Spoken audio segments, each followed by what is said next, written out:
campaigns, Warm Up to Winter, which is, of course, now is just completed. And we have Find Your Spring, which is starting to run and launch right now. Then the Great Northumberland Road Trip and Fall Fresh Fall. And each of the campaigns collectively, all of the campaigns will be featuring 800 plus attractions and businesses.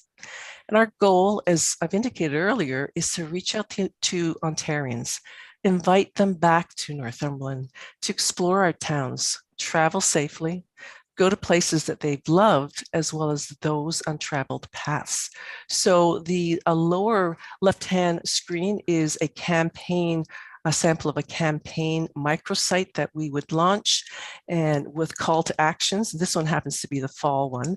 And then next to it, in the middle, is a sample of what one would see if they are looking at some of the sections. This is what it'll look like on a mobile device. And mobile is used a lot when people look for travel ideas. And so it's very important that whatever we do really looks great on mobile.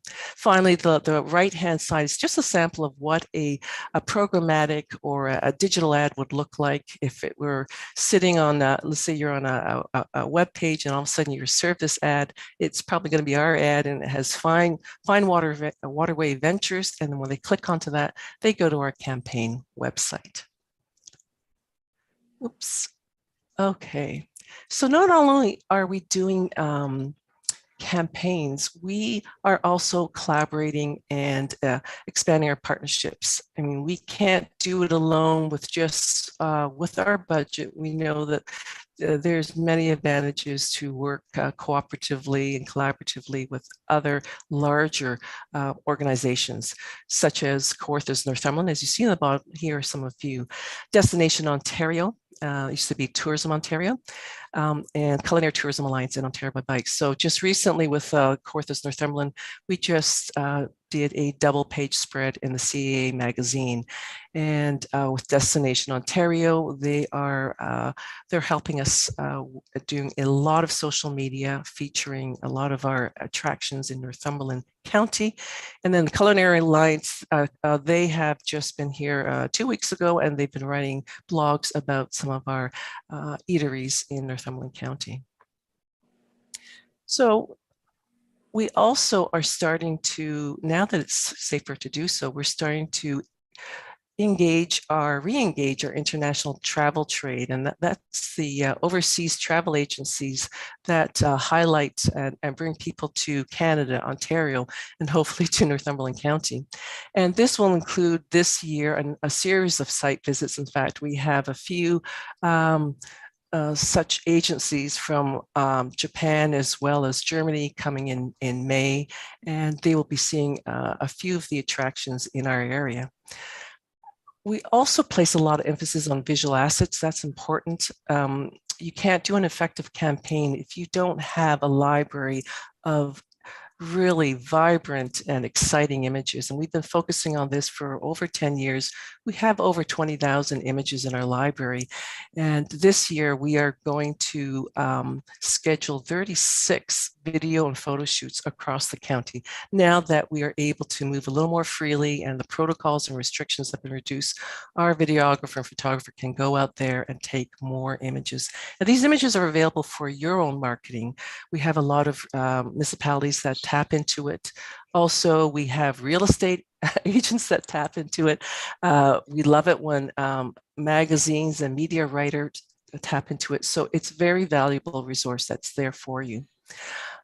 We continue producing publications that circulate throughout Ontario, whether it be attractions, road trip, outdoor adventure, and cycling. These are specialty publications that really, when people are looking for a place to go, they want to see what the experiences are going to be. So that's important to have those out there. And we like to refer to ourselves as content warriors. On our website, there is a lot of information. Consumers, more than anything, are just love a lot of information, digital information. They just absorb it. So we make sure that every week we have new information, blogs, features. We have lots of maps, tour suggestions. And we have a business director, and we would love to have more Brighton businesses register on our online directory because it is free and it helps feature them and it gives them an additional digital presence. So we also are in, we also have now published a new digital guide, and very, very excited about showing you this. You will be the first group to see this. And it's called the Great Northumberland Road Trip. And what's very important to note that when Destination Ontario surveyed quite a number of consumers in Ontario, what is on the top of their bucket list is the road trip. Having been at home for 2 years, there's a real pent-up desire to get out there, but they're still very cautious. So they're going to be traveling within or near their own location. So this is very timely. So the Great Northumberland Road Trip is an immersive digital publication which transforms the way content is viewed. And of course, the whole goal is to engage our audience and also heighten their digital experience when they are online. So we have websites, but this goes beyond a website. It will showcase over 200 experiences and businesses activities. And the idea is to make people realize that Northumberland, first of all, is very close and that we're an exciting and fun destination. So the publication is very visual, magazine style, and anyone who has to work in ensuring that PDFs and documents are fully accessible can appreciate this because it is a lot of work to try to conform to that, especially if you're in marketing. Well, this particular, we've partnered with Inclusive Docs and tapped into their technology called MediaWire so that we can deliver a document, a digital document that could be used on any device, and it is fully accessible, allowing those who need the text-to-speech software to work for them. It will launch, this digital guide will launch on May the 9th, and I've put the website there. And again, I can't emphasize this more. It's really, really designed for mobile viewers, again, because viewers tend to look at and view things on their mobile device. And the logo here on the lower right-hand corner is our sort of our logo. Well, it is our logo. So here we are. This is just a sample, and of course, low res. So I don't know if you can actually see this. And in my attempt to emulate a mobile device. So as you can see here, there's little chunks of information, and it's the way people want to see it. They don't want loads and loads of text. They want to see great visuals, colorful visuals, information that talks about different experiences. And so in this case here on the top, this is the image that's on the your left-hand side, my left-hand side, called Fresh Picked and Fresh Pressed. Obviously, it's talking about apples and being able to pick your own. So there's a little arrow here, and unfortunately, I can't demonstrate this at this point, but I put the URLs down here. So if they click onto this, they will get they'll be served an audio and visual of a family in Cricklewood Farm. And I mean, nothing really depicts fresh and delicious until you see someone actually pick an apple and just bite into it, and you hear that big crunch, and it just makes you like, oh, I want an apple right now. So this is the video that they're going to be served. And in every case, wherever there's an arrow, they're going to be served a video that's 10 seconds, but it will entice them just enough, because what you need to do whenever you're in marketing is you try to appeal to as many senses. So in this case, it's the visual and audio. I would love to be able to do the taste, but we don't have that technology right now to do that over our digital screen. But they will be served that. So in the case of, we're talking about Beachcombe along clean shores, we talk about Presqu'île Provincial Park. If they click onto the arrow, they'll be served a video that will show little feet that are walking across pristine sand, and you'll hear the pitter patter, and then waves rolling, and then you get a zoom out and a beautiful drone image of this and the beach, and then of course that's the end of it. But again, it's that little teaser that'll get them intrigued and excited to actually come and visit and actually experience it themselves. So, and these are some of the little, we call this a dashboard. So in addition to this digital guide that's going to be coming out on May the 9th, and it'll be on our website, we are going to also launch a campaign for this spring and May. And that spring campaign will be, like I indicated, digital campaign, but it'll also include a full page ad in the Globe and Mail, Explore Ontario, May the 13th. And it will be reaching 3 million print and digital Globe and Mail readers. This is an annual publication, in case some of you are not familiar with Explore Ontario, that comes out every year for the last 15 years. And people literally hang on to this publication to give them their first initial ideas to help them plan their holiday or their upcoming road trip. So we want to be there in this publication for that reason.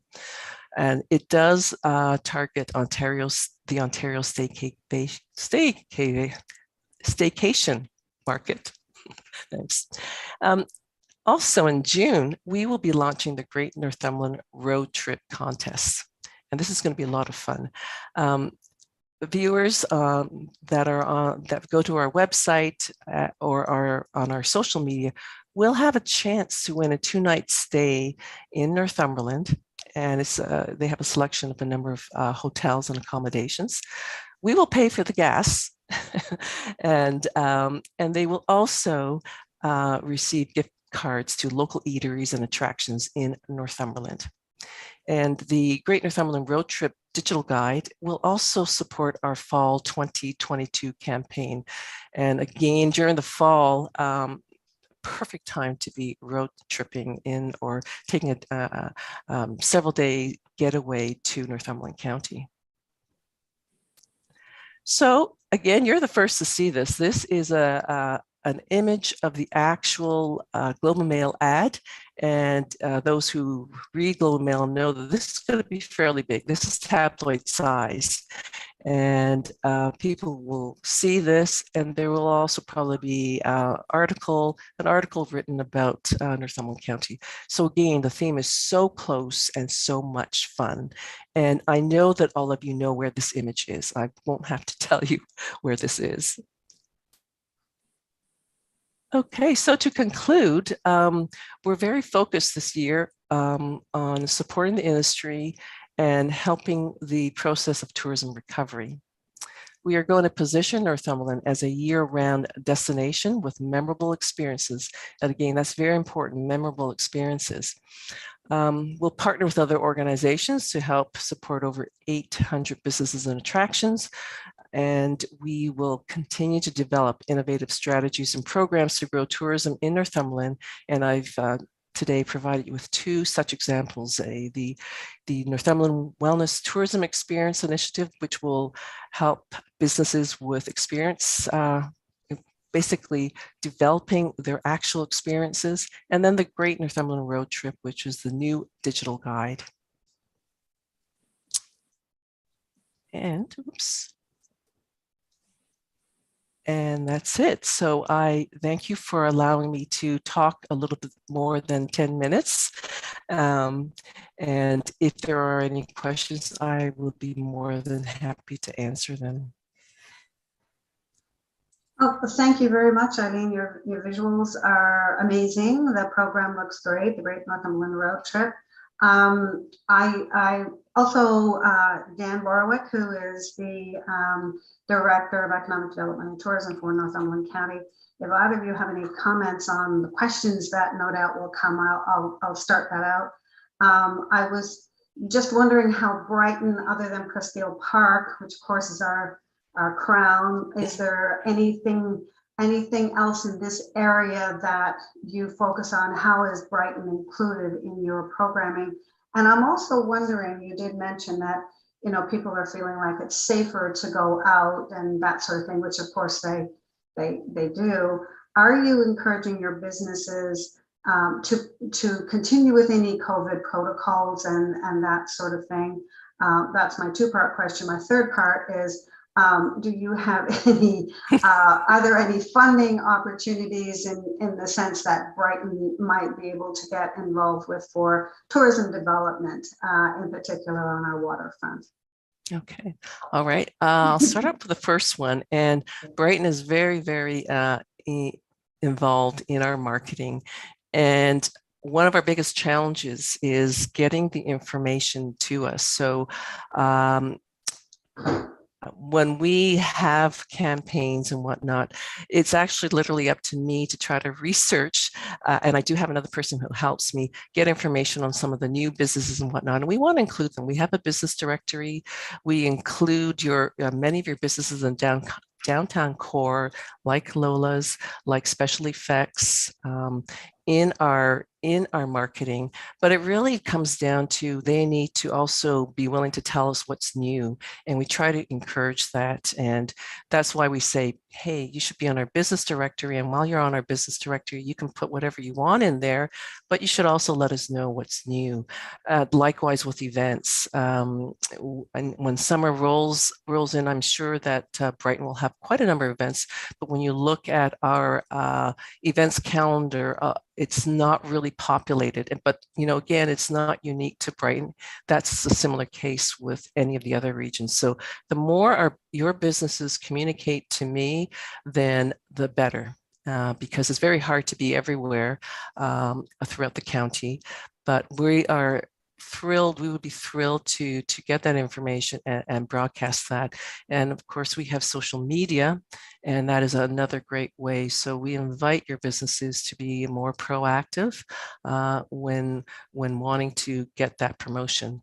Your second question is, if you can remind me. COVID protocols. Protocol. Okay. So we encourage businesses to follow what our local health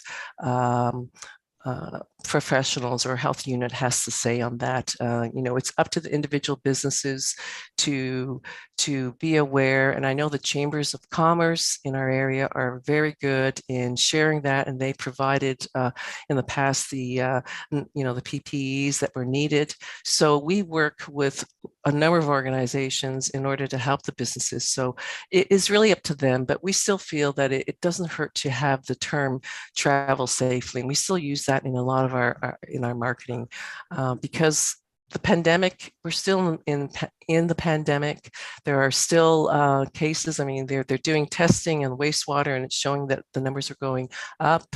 Luckily, a majority of individuals are vaccinated, but there is always that risk, and nobody, especially the businesses, do not want to go back to a situation where they have to close down their shops. I mean, that will be like the last straw, the final straw for them.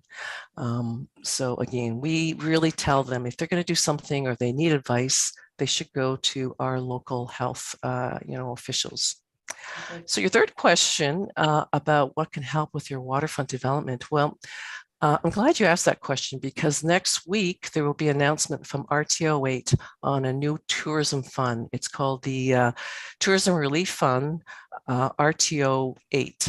And every RTO will be working with the FedDev and with this funding, and they'll be delivering and administering this funding.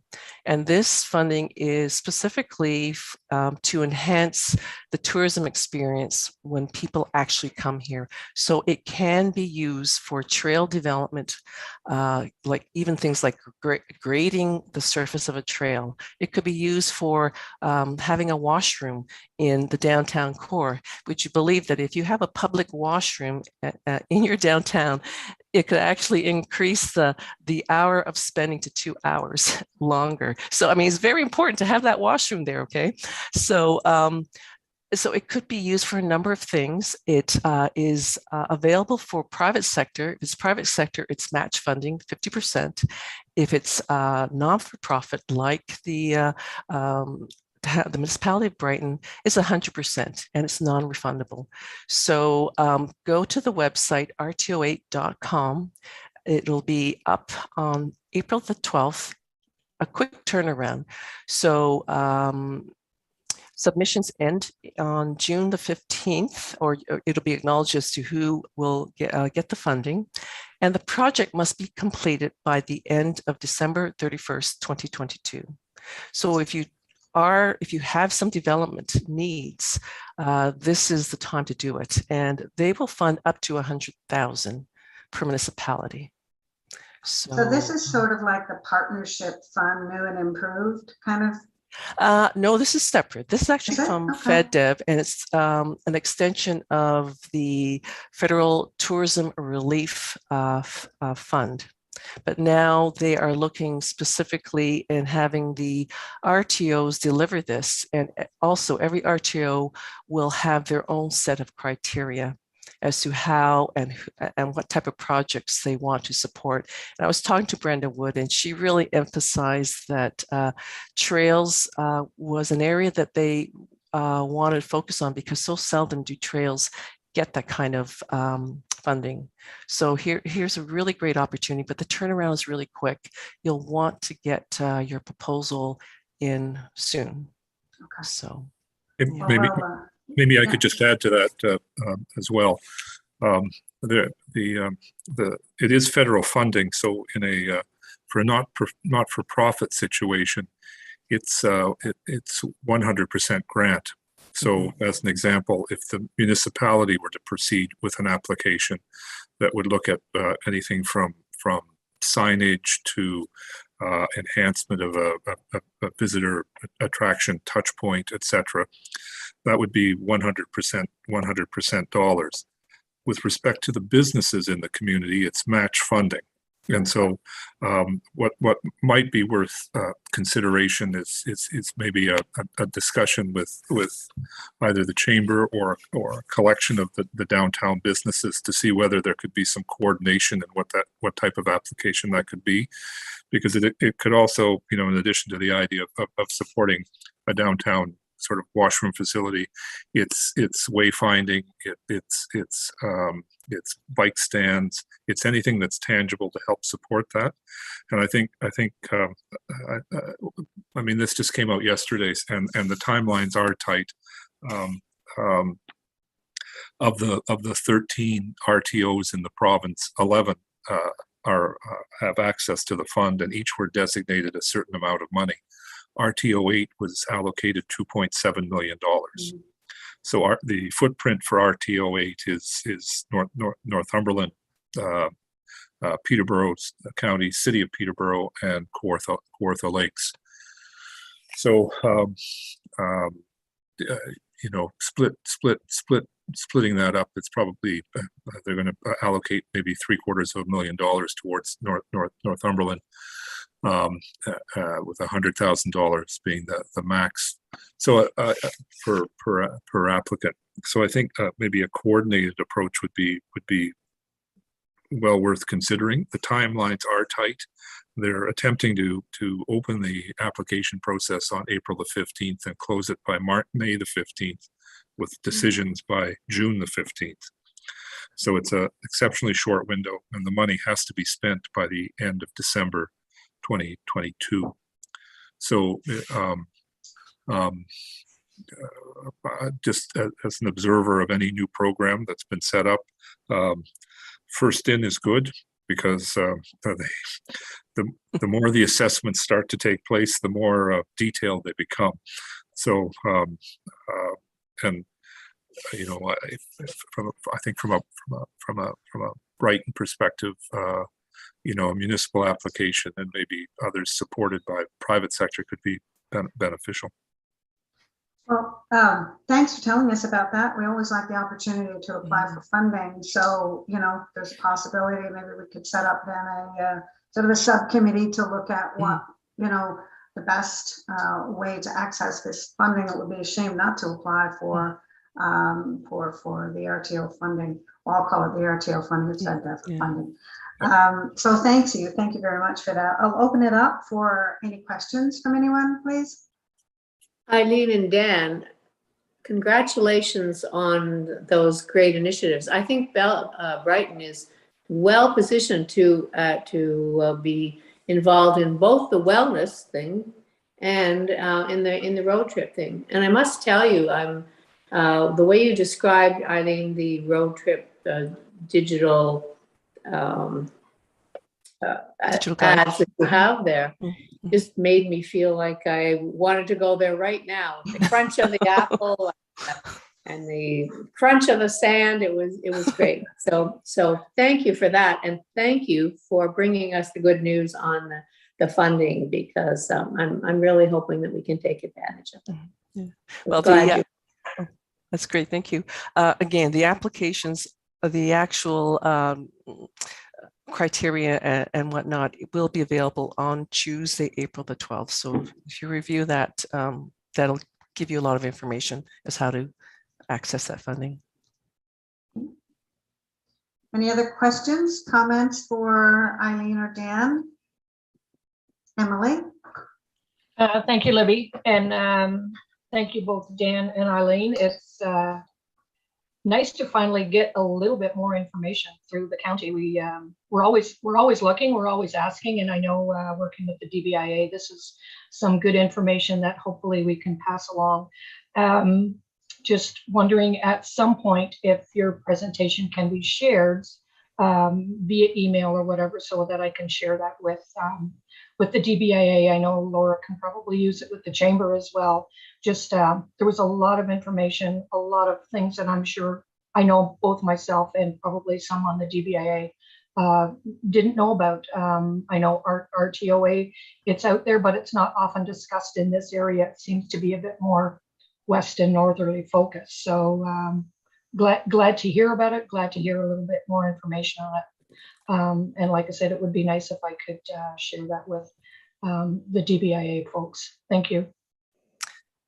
Absolutely. I would love it if you could share it, and as well, Laura too. That would be wonderful. Just so that you know, we do work with Laura and with Ben. So any information I share with them, they can share with any of their respective members. Thank you. Ron, thank you. Yeah, very good presentation. I feel much more informed. Thank you. There's so much to marketing. There's so much to tourism. It's incredible the amount of work you've done, but the amount of work that can be done. And I think most of the work has to be done by the community and the tourist operators. And it sounds each time I heard what you were saying, it's getting that information from those folks that have the attractions, that have the business, and are missing out. They're missing out on opportunities. And our money is going into the county to do this. Their money's going in, and they need to be stepping up. I know it's been a discouraging 3 years or 2 years for everybody that were ramped up in the tourism. I remember before that, everybody's fired up for tourism, fired up for the summer, fired up for get in the boat again. But you know, we even hear this morning the Kiwanis Club canceled their fishing derby. So these are tough times. So I think everybody needs to step up and head positively, as positive as they can, into what you're doing to make it all work. You didn't mention a couple of things. I just want to touch on Cotterington Farmers Market. I'm sure it's in your journal and your pictures, and then for your fall edition, I know Emily will be all over this. The Apple Fest, some footage and all that, get that all together. So don't miss, hate to see anything missed here, opportunities, but I'm sure you're on that. But I'll let you say something before I have one more question. I see you wanted to say something. Oh, me? Oh, Yeah. Oh no, I was going to say that the Cotterington's Farmers Market has been well featured. In fact, we featured them last fall, and we always love to feature the farmers market, because that is something that's very special. As people come into the area, they want to talk directly to the local farmers if they're and find out where their produce is coming from. So absolutely, and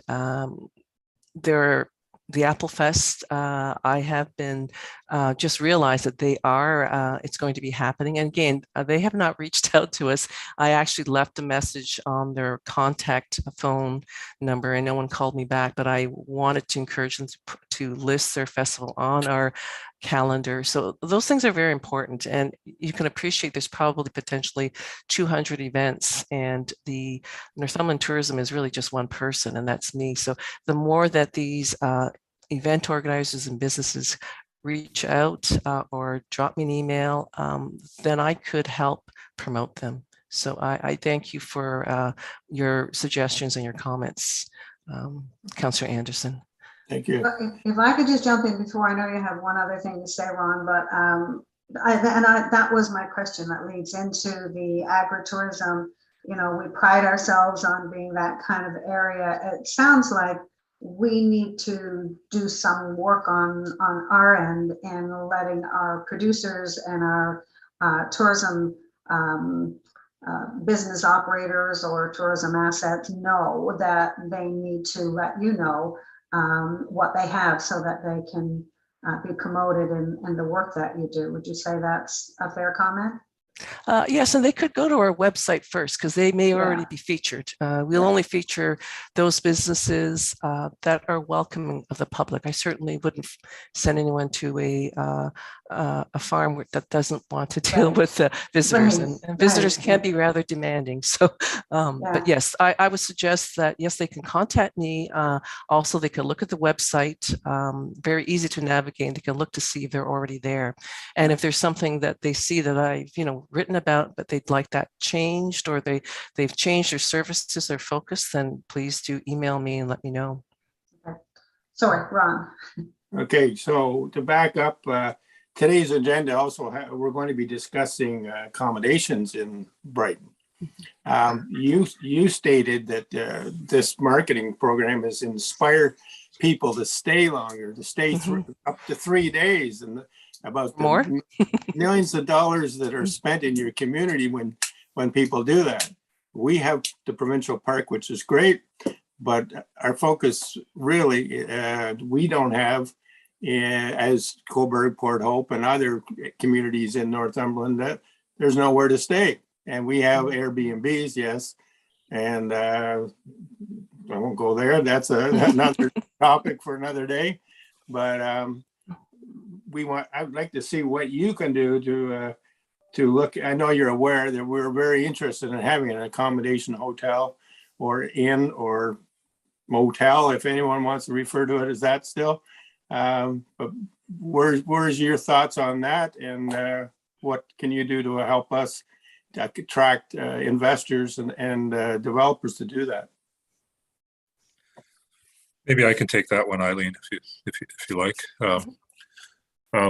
Certainly, we've been involved in the past in terms of trying to make a determination as to whether there's volume available in terms of having the investor actually invest in a hotel property on an annual basis, which was slightly disrupted by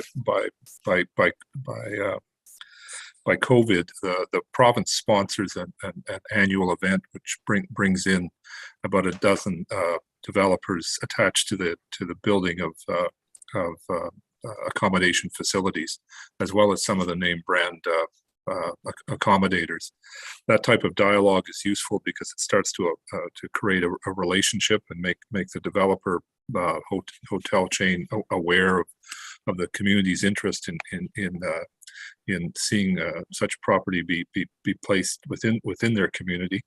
I can probably have an offline discussion with Ben and give him some indication as who to contact and who to talk to about that.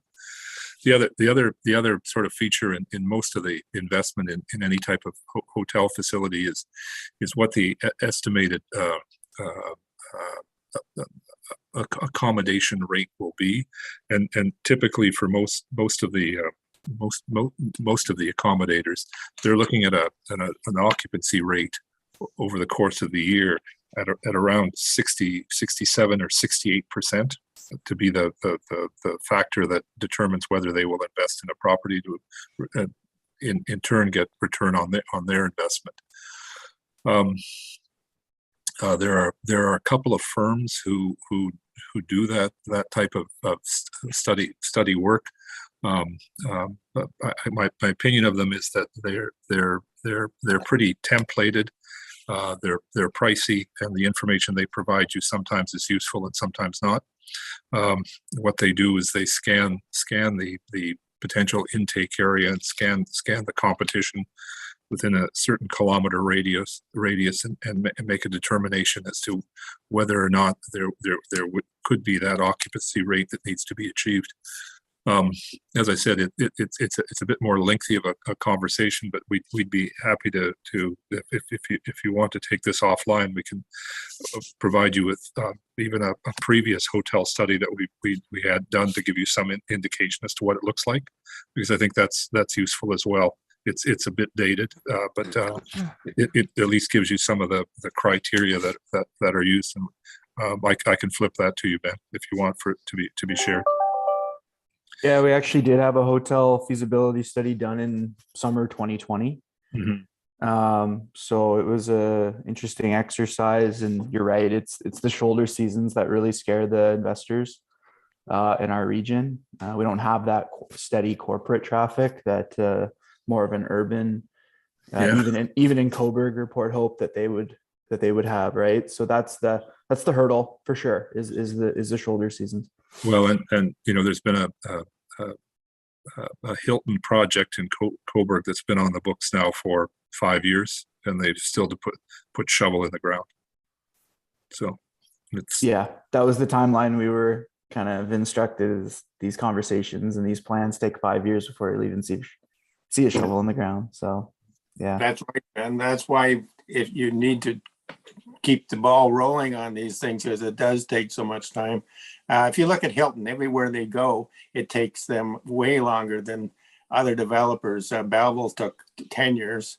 There's another Hilton going to be built in Belleville, and they'll have 2 of them. And there's Quinny West is looking at something, and the county's pushing and marketing for a hotel company. So it's not all sleepy things going on. I think you need to pay attention to what the future will be and when this development would ever take place, and talk to the right people and show an interest to those people that the community is ready for this type of thing. With it comes other, and you know more about it than I do, but it comes other opportunities for the businesses in town. And you said it right from the start. People stay longer, they spend more money when they come, for whatever reason they're staying here.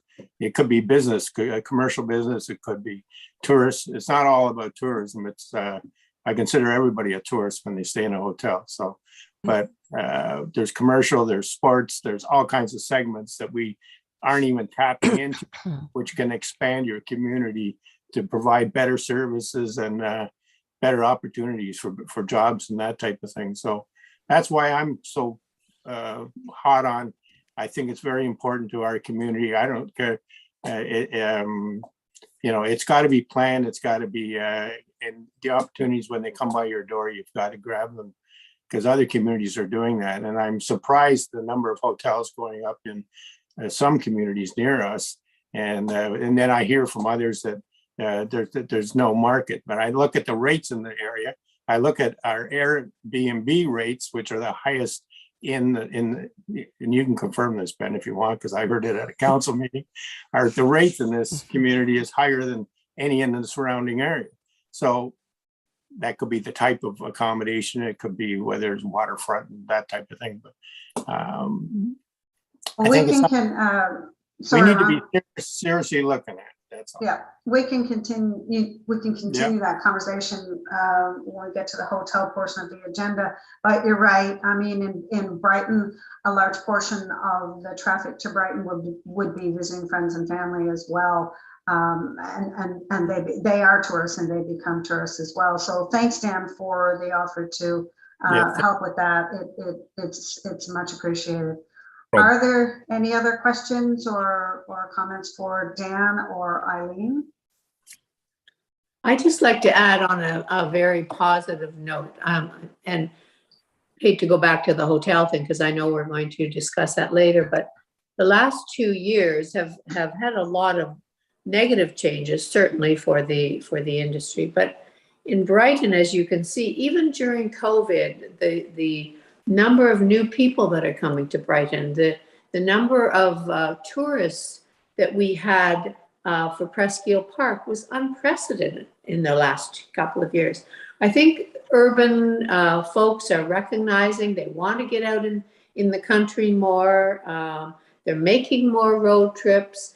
And so I think that Northumberland County and in particular Brighton is really well positioned to take advantage of the feeling that we want to be out in the country and have more fresh air. And so I think we have to really look carefully at providing more accommodation here in Brighton going forward, because it does take a long time. But I really feel very positive about this. Okay, thank you. Well, if there's no other questions, thank you, Eileen and Dan. We appreciate the time that you put into the presentation and to let us know what's happening in Northumberland, and also to let us know about the funding with RTO8. We'd like to have you back again at some point and let us know what a wonderful summer this was, and hopefully it will be. So thank you very much. We appreciate your coming. No problem. Anytime. Thank you. Thanks, Thank folks. you. We'll take our leave. And okay, all right. Thank I'll send my you. presentation to Yeah, to Ben. Thank you. Thank you. Have a good day, everyone. Thank you. Could I have a motion to accept the presentation by Eileen Lum and Dan Borowick of Northumberland Tourism? I need a mover and a seconder, please. I'll move that. Karen and Ron, thank you. Okay, so we'll go on to our updates. I asked that Ben include in his update the BRD, which I know he will. We had a call yesterday with the consultant, any waterfront development. And I was also just curious as to where the CIP, Community Improvement Plan process is, because it was one of the first things that we tackled. So I'm just wondering where it is now. So Ben, I'll turn it over to you. Sure, I'll hit those items right off the hop here. The Recreation Master Plan was awarded to McQueen, Galloway and Associates back in late February, early March meeting maybe. And they had a kickoff meeting with Jim on just this week actually to get that started. So included in that is recreation assets, facilities, trails, and of course waterfront. So there's going to be public consultation throughout this period, throughout the spring and summer, I think, and could be an opportunity for individuals or groups to get involved. We're not sure how that's all going to roll out yet. So that's the update there. Paul Walsh is taking a staff report to council on April 19th in regards to the Brownfield CIP. There's a draft. Plan. There's room in the budget for it. So it's just a matter of kind of pushing some policy around now, which generally is the most complicated part. So that's well underway. And of course, the BR&E. We had a really productive meeting yesterday with our market research consultants, and we've had 52 responses to the online survey from Brighton businesses.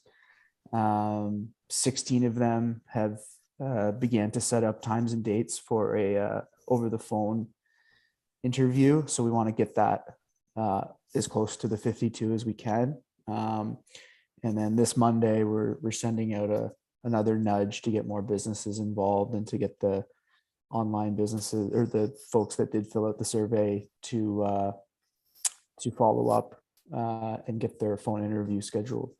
So we're seeing a lot from our two main industries in Brighton are the construction industry and the professional services industry. And of course, that's kind of leading the way of where we're seeing the most surveys from. So really a positive start so far. A lot of a lot of engagement, sorry. And yeah, the online survey is going to stay open till April 22nd. And Bannekin has an internal deadline of May 22nd to have everything complete. So there could be a give or take of a week there, but we're hopefully going to have that portion of the project done by early June, 1st of June. So feeling pretty good about that. I don't know, Libby, do you want to add anything on that? No, it's good. It's not certainly not the typical way that a BRNE is done, but it's we're trailblazing here, and we're going to get some good results of it. I think the consultancy firm is hell bent on making sure that we get as many interviews as we can, and I know that Ben can do some arm twisting as well to keep those numbers up so that the results that we get will be representative of the business community. So yeah, great. Awesome. I'll just continue what I've got here. So most of you probably heard we had a major announcement in Brighton on March 25th. We had 3 ministers in the community for the announcement. We had the COO of Hydro One here, and Brighton was chosen to be a pilot community for a pilot project, which is a partnership between the Ministry of Infrastructure and Hydro One, where they're going to use existing Hydro One infrastructure to help run high-speed internet to over 1,400 homes and businesses that currently can't access high-speed internet. So we have a project rollout meeting April 21st, I believe, and we're going to get a technical meeting shortly after that as well. So really cool opportunity for Brighton, and hopefully get people better connected that currently cannot. There's a lot of lobbying been going on for a long time by a lot of our councillors, and Hydro One and the ministry and the province finally listened, and we were fortunate that we already had the infrastructure in the ground in a lot of parts of our community through Hydro One, and that was what allowed us to get this opportunity. So really, really cool stuff. March building stats, very, very steady. Over 10 building permits issued. So up to 34 for 2022, which is up 12 from last year. We only had 22 by this point last year. Of course, last March of 2021 was the building permits were paid for the retirement residents, which is a huge portion of the building permit revenue last year. But so if you take away that and that $50 million construction value, we're still well over last year's. If you take away the retirement home, we're sitting at about 5.9 million in construction value right now. If you take away the retirement home, this time last year we were at about 2 million, so well over double of what we were doing last year. And a lot of agriculture, a lot of commercial, new dwellings, a lot of renovations, a lot of decks, sheds, garages, pool permits are starting. So very active in the growth and building community right now, which is great news for the economy overall. The pop-ups RFP is going out today. We are about a month behind of where I wanted to be at this time. Our designer did have a close death in his family, so that put him behind about a month, and have to be respectful of that.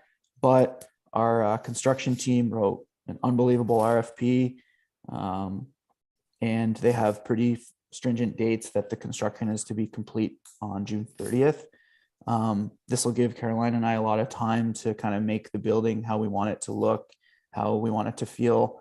If we don't have a full-blown pop-ups program this summer, I don't think it's the end of the world. We can run stuff throughout the fall. We can run a Christmas market, and then next year really hit the ground running on a full-blown summer program. So that project, even though a little bit behind, we're feeling really good about it. And we received all sorts of grant funding for the design and for the capital costs. Bay of Quinte Regional Marketing Board has released their marketing grant program for this spring. We had about 6 Brighton businesses apply. And so we're just going through the process of working with Doug on who's going to get that funding. But some really some really good projects in the works that are going to definitely receive funding. Caroline and I presented to the Rotary Club yesterday, so just some good community outreach. It was an in-person presentation, which was kind of fun. Hadn't done one of those in a while. They got lots of cool stuff going on. They're planning a fairly large event this summer towards the end of July. I'll just leave it at that. You'll see more rolled out, but they're quite excited to get some of their fundraising initiatives. They do a lot for the community in terms of scholarships and helping clubs create funding as well. Caroline and I are working on a brochure that's going to go in the tax bills in June. It's going to have lots of information on budget, upcoming election, and major projects that are going on this year. Just another way to kind of keep our residents informed. Not all digitally, but trying to include that. Print as well. We have a new summer student. We got our summer intern program up and running again. So we had a new summer student starting May 2nd. We think she's going to be a great fit. She's a marketing student at Trent University. So I think it's going to go really well. Caroline and I have a laundry list of projects for her to deliver on. Caroline, as of April 1st, was made full-time permanent. So no longer have to share with finance. She's a full-time economic development communications employee now. And again, there's nonstop work for her as well. So we think it's a great fit with the communications in this department. And we just, having a second set of eyes, set of hands just makes so much sense for the organization and for the community. Applefest vendor applications are out. We released those last Friday, April 1st. It was certainly no April Fool's joke because there was lots of interest. We're doing it as a phased approach. So we're only taking local vendors as of now. I don't know the exact timeline, but I think that's about a 6-week process. So only vendors from Northumberland, Hastings, and Prince Edward County. And then we're going to see where we're at in terms of volume and then open it up to the out of area vendors as well. Caroline has come up with a really good plan where we're really kind of vetting the vendors. We're asking for photos of their projects to make sure that the quality and the standards are really high at the street fair. So the street fair and the marketing and promotions is kind of what Caroline and I are in charge of. And we've got some really good committee members that are kind of taking on other parts of the event as well. So really looking forward to that. That's the weekend of April 24th. I think that's it on my end. I don't know if Caroline might have a couple communications or little updates as well. Yeah, I have just 2 things. Just an update for everyone on our social media following for the municipality. We're well on our way to 1,000 followers, which was kind of been the goal from the beginning. So we're hopefully going to achieve that before the peak kind of tourism season starts in early June, July. Ben and I have gone to 2 grand openings that have happened. The Brighton Pizza Hut, I think, happened just after our February meeting. And then we also went and did one at Pet Value. And then there's one on Saturday, Let's Get Creative, is opening in the old Birdhouse building down by the park. And that is going to be from 11 till 3, I believe. So I would encourage, if you guys are in town, to come and check it out. Jen's putting on a little bit of a pop-up market. Sounds like it's going to be fun. The other thing I just want to update everyone on was that Laura and I collaboratively took on a Making It Month social media campaign. Some of you might have seen it, but we wanted to highlight people who are makers in the community or who are manufacturing, just because we haven't given them a lot of attention on our social media, just because it's not really seen as like a glamorous thing to be highlighting, but it's important in our community. So we highlighted a lot of businesses in the industrial park. And we were fortunate enough to be able to sit down and talk with a lot of the businesses. Ben and I did a tour of the Brighton Trust Factory, which was really incredible to see the work that they're doing and just how fast their business has taken off. So we went around with Ken, who is the general manager, and he kind of showed us the ins and outs. And let us know just how successful things have been going for them. They're at 25 employees and they're bringing on more. And just to see the volume of trusses that were leaving that place was pretty incredible. Our biggest reach was that post. We reached over 3,000 people, and a lot of the comments on that post were, I had no idea this was in my community. So it was good to let people know that these things are in fact in Brighton and are a part of the community. The other 3 features the municipality was able to take on was firing time, just like Granny's and Premier Tech. And I think Laura did 2 or 3 on behalf of the chamber that were shared on our social media. And that's it for me. Okay, well, thank you both. Caroline, I just have a question on the truss factory, I guess, that you went to see. Where are there markets? Are there markets mostly locally? Yeah, so we talked to Ken and the other kind of investors. It's a company kind of built on investors from across home hardwares, and they've come together to put this together. So we talked to Ken, and he said that their biggest market is local. They're trying to really keep it local. So a lot of the local builders will use those trusses in the houses. And I think the farthest he said they go was like an hour away, Ben, like up by. They haven't had to deliver more than an hour since they've opened. And they're looking for more drivers, to buy more trucks, and they need more laborers and skilled carpenters inside the plant as well. The renovation they've done in that building, I don't know what they spent. I don't want to know what they've spent, but it's really, really incredible. And yeah, it's for Home Hardware Building Center owners across Central Ontario that came together, invested in buying the building, and then the equipment itself, like the sawmills and the big platform table that they actually put the trusses on. It's incredible. It's all done through lasers and very high end technology. Very impressive, even just to drive by and see it all sitting Yeah. in the yard. So I can imagine that was a really interesting process too. Yeah, they pay really well too. Like they're paying their laborers over $20 an hour. They pay their skilled carpenters, high $20 an hour, and gradual raises. They seem like they got a really good culture. They're adding a nice deck and porch on the front of the building there, close to the road, so increasing the curb appeal, which is a good thing for that building. So really, really happy that business came to Brighton. Are there any questions for Ben or Caroline? Karen? And could I just get, sorry, I'm could I sorry, Karen. back Go ahead. Go ahead. the business retention and expansion plan for a minute?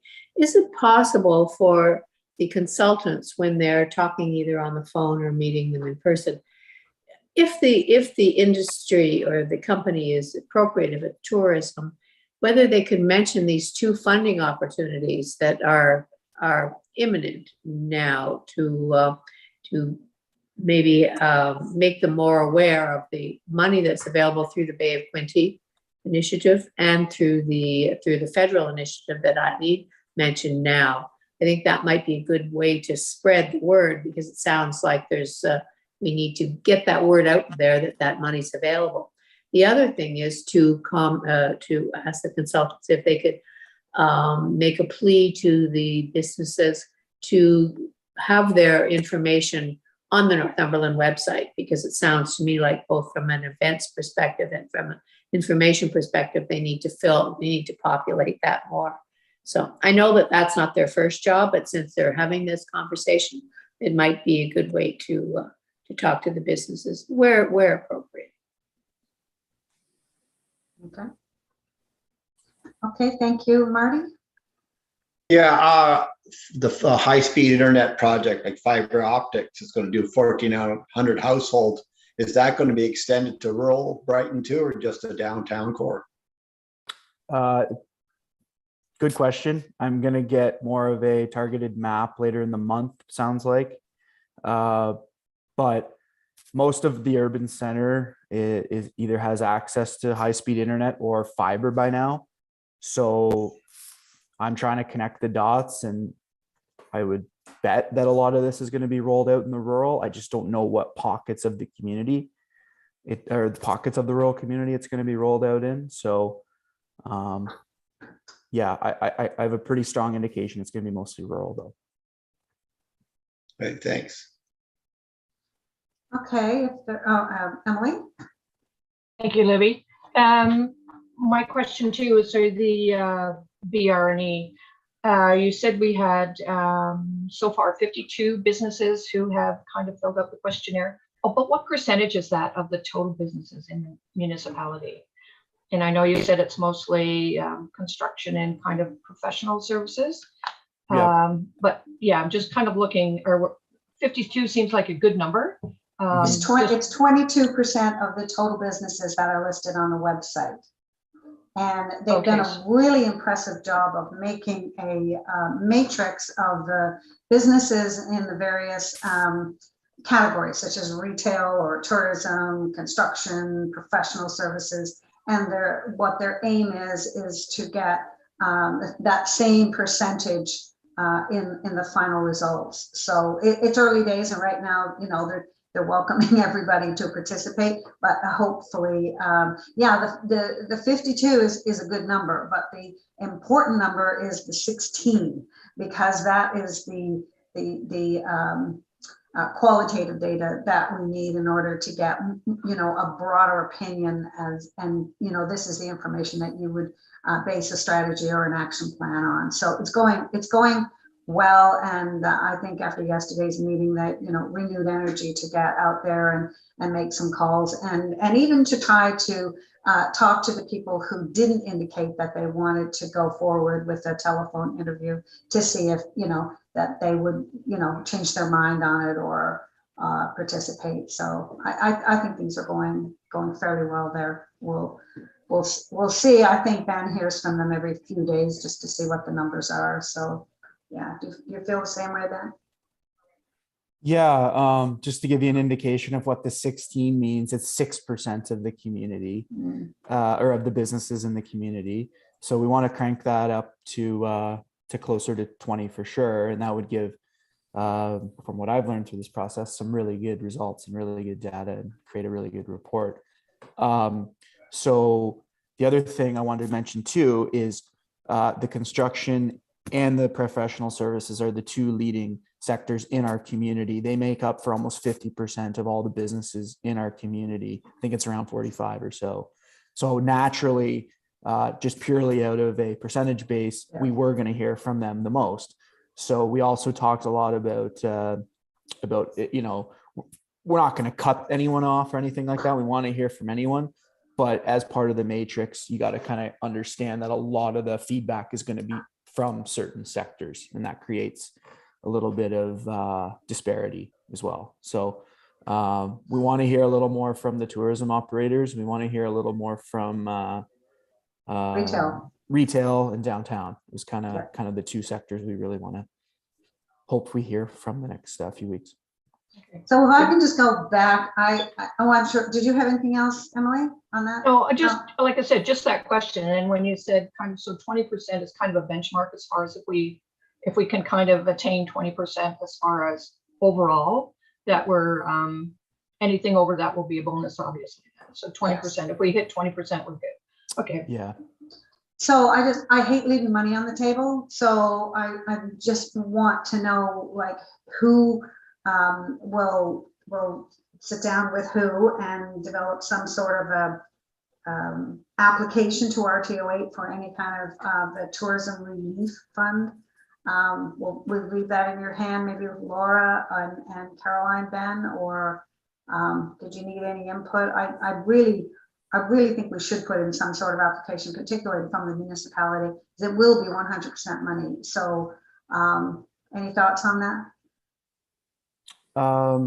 So I'm trying to think of like project ready projects, or like design ready or shovel ready, or however you want to, put it.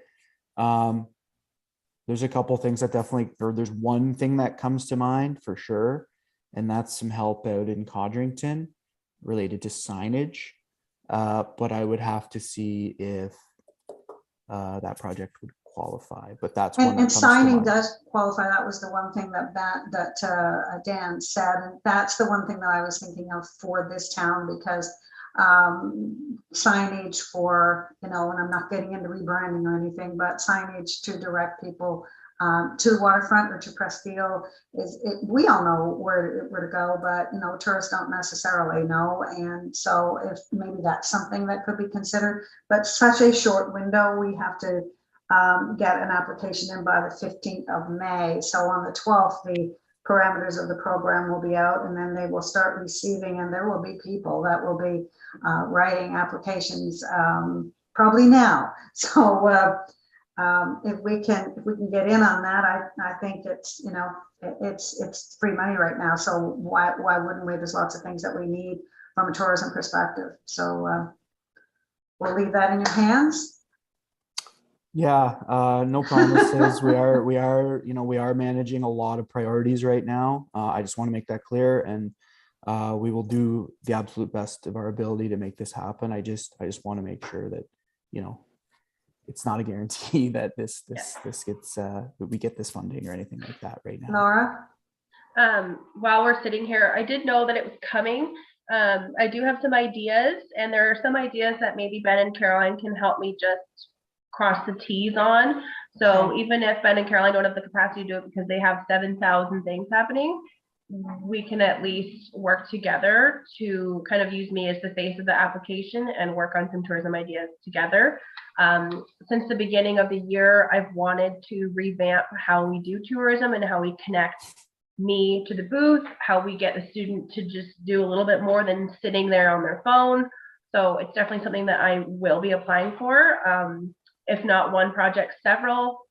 I don't know if I need different applications or if I can just kind of do something all encompassing. But yes, I plan to submit something that we can at least, Ben, Caroline, and I can kind of work on together. Okay.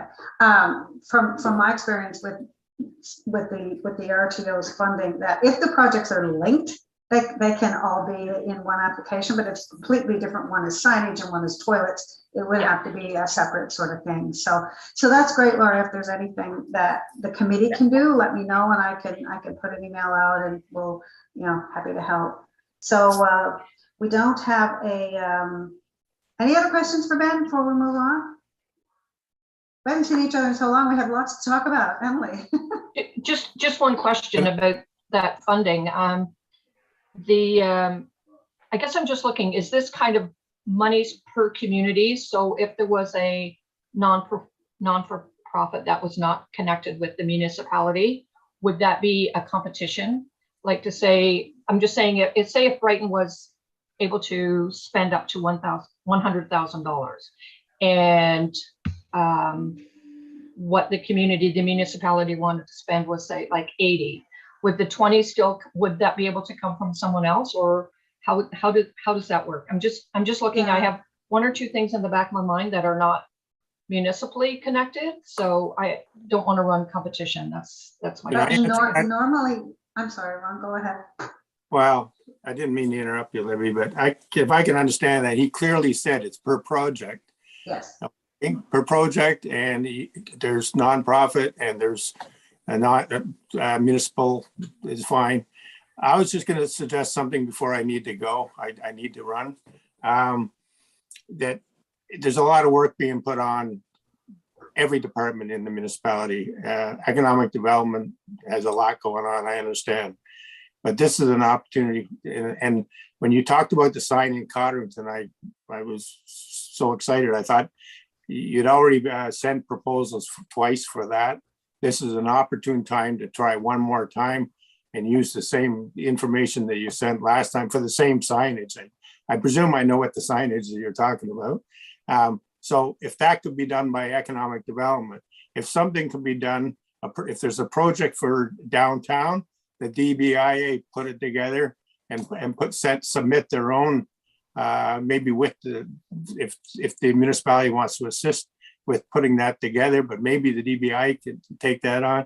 And if the chamber, you were talking about something, the chamber takes on something. So you've got 3 applications for 3 good purpose things, but they're individual proposals. There's a lot of money.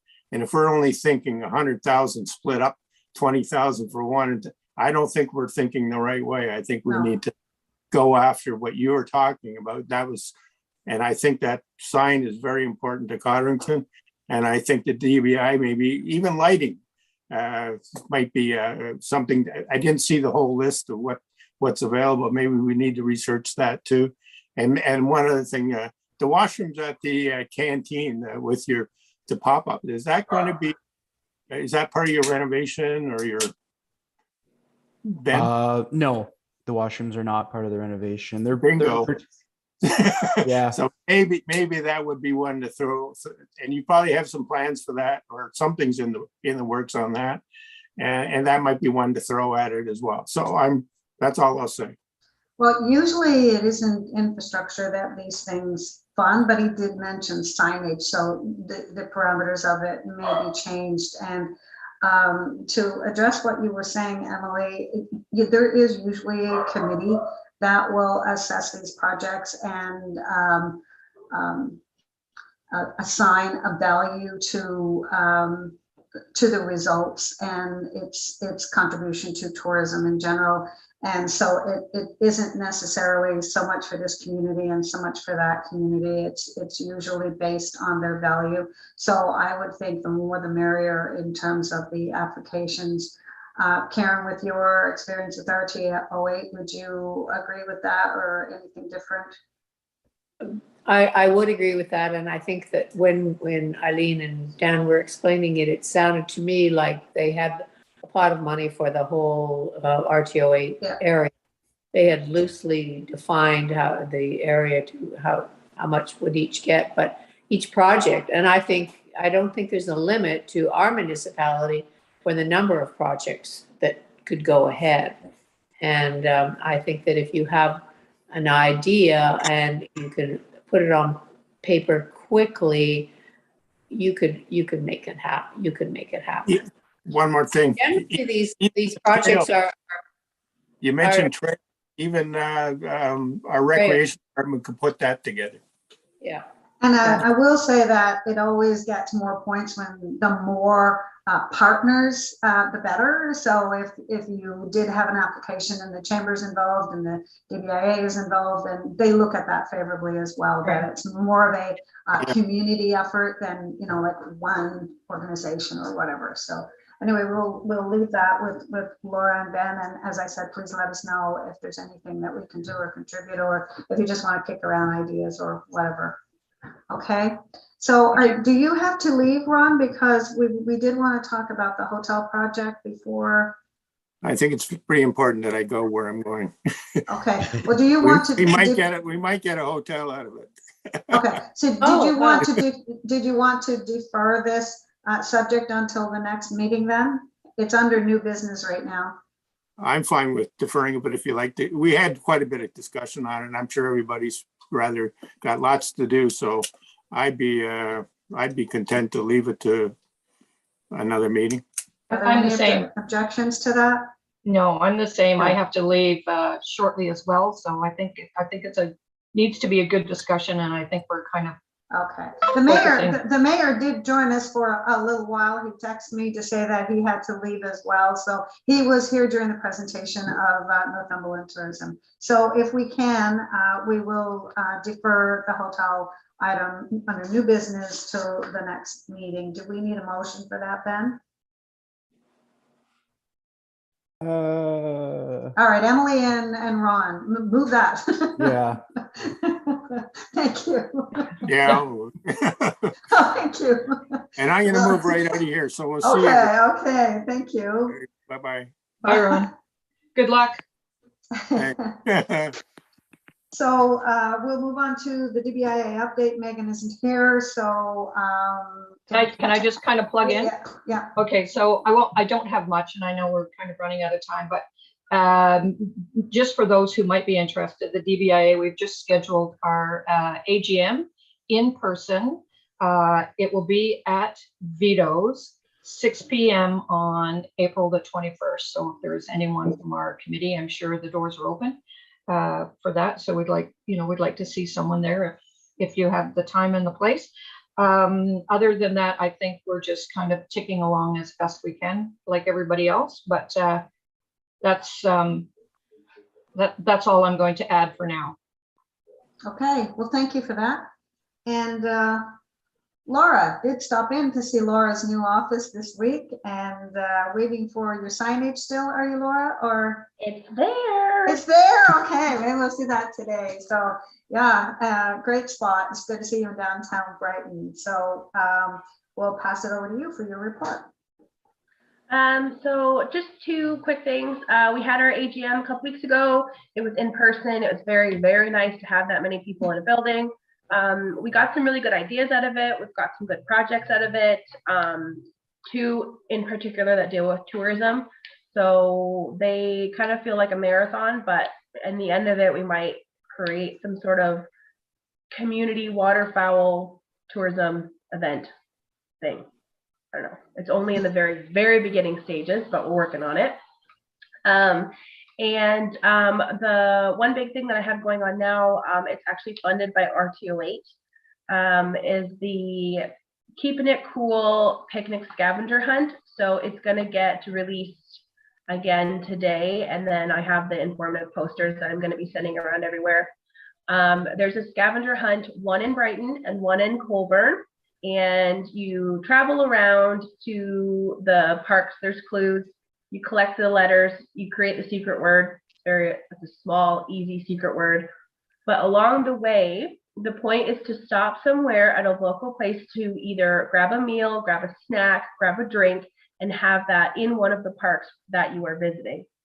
So in order to win this bag, you needed to have spent money in some sort of restaurant or food establishment. That's the kicker. It's just going to run until I run out of bags. So it could have the possibility to run for a few months, which is nice. And that's kind of my first dip into getting funding from RTO8. So I will say that they're kind of more of a resource. You contact them when you want something. They won't search you out because they have to take care of all of Northumberland. So keep that in the back of your head to check on their website, follow them on all the socials, and get signed up for the newsletter. That is how you're going to get what you want out of them. You have to contact them, because when you do, it's fantastic. So, and then just on top of that, yeah, I knew the tourism relief thing was coming, so I have some ideas, and I'm going to try and get on that ASAP. Cool. Okay, great. Any questions for Laura? Oh, and we'll have a grand opening of some sort in the new office. I'll have Ben and Caroline there, the mayors, etc. Just when it's not so damn gloomy outside. All right, sounds good. So I need a motion for those 3 reports rather than individual ones. Could I have a mover for those 3 reports, please? Anyone? Karen, thank you. I move that we accept the 3 reports. Okay, and Marty? I'll second it. Thank you. No correspondence, Ben? No. Okay, so new business, the only item was the hotel, and we're going to defer that to the next meeting in May, which leads us to the next item, which is the next meeting date is 5th of May. Right now, it's an in-person meeting. Things can change, hopefully not. And Jessica at that time will go over the schedule. I sent it to you all, but I'm not actually clear what happens in September either. So we'll just get her to update us at that time as well. So any other issues before we close the meeting? Would you like me to bring someone in May for an update, like one of the partners? Sorry. I would prefer to, because obviously we have a lot of issues that we, need to discuss when we only every second month. There's a lot on the go. So my preference would be not to, so that we can give some attention to the hotel issue and that sort of internal things. Does anyone else have any comments to that? I agree. I think we should have the time spent on the hotel issue and an update on anything that the 3 people are doing regarding the funding that we perhaps can apply for. Be nice to see in the next month what's happening there. Yeah, I mean, it's great to have these guests and coming on, but it does eat up a lot of time, but it's extremely valuable, as we saw this morning. So if we can just deal with our items, it's going to be a strange year because we have a meeting in May, we have one in June, then we don't have, We don't have anything in July and August, and then our last meeting together as a group is in September, unless we all apply and are all accepted again. We don't know. So, you know, I think we need to just deal with some issues that we already have on the table, if that's okay. Yeah. Okay, so if there's no other business, could I have a mover to adjourn the meeting? Emily, thank you. Laura? Laura second. Okay, thank you very much. We'll see you all. We'll see you May 6th. May the 5th. 5th. Yeah, thank you.